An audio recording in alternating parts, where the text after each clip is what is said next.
مور هغه شخصیت دی او هغه انسان ده او هغه ښځه ده چې نه همیشې ته به خېټه کوي او که چېرته دا خبر رایادول غواړي نه به د خپل نوم باندې لاس وهه په دې خېټه دې چې لاس راکړه دا نوم پکې شتي که نه دې ته چې ګورې نو تا ته به رایادېږي چې یو غټه انسانه وه یو چته ښځه وه یو وخت کې تا د هغې د وینې نه وینې څکلې وې تا د هغې د جسم نه خوراک کړی و ځکه خو دا پاتې شوی دا ځای جوهر پاتې شوی چې د انسان ته رایادېږي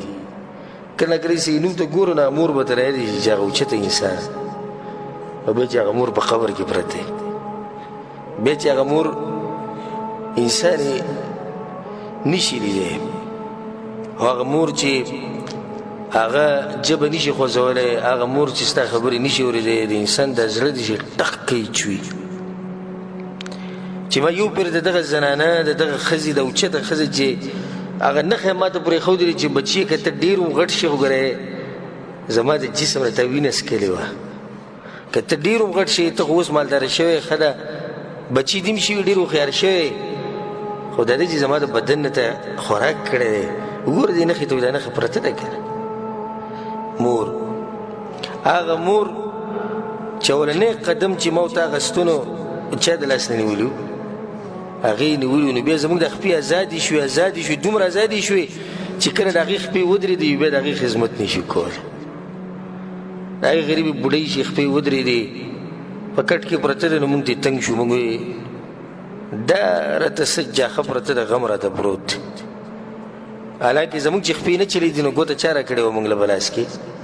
همدغه مور وي بچیه دا ګوته راله ونیسه زما دا ګوته ونیسه ګوته مونږ نیولې وه نو مونږ ورو ورو قدمونه ولیدو به راپاسېدو هغه مور چې د بوټانو دا تسمې به مونږ نشوي تړلی نو هغه به مونږ چا ته وي چې مونږ له وتړه هغه وړوکی کار چې مونږ ته ډېر غټ ښکارېدو هغه به زموږ مور زموږ دپاره کوو الله اکبر اوس هغه مور د بعضو کسانو سره خو نشته د کومو سره چې شتي نو هغه وایي مړه وي ساده ښځه څه قمقله ورته کېده وایي نو ته خو دومره قمقل وایي چې تسمې دې نشي تړلی هغې دله تړلې وې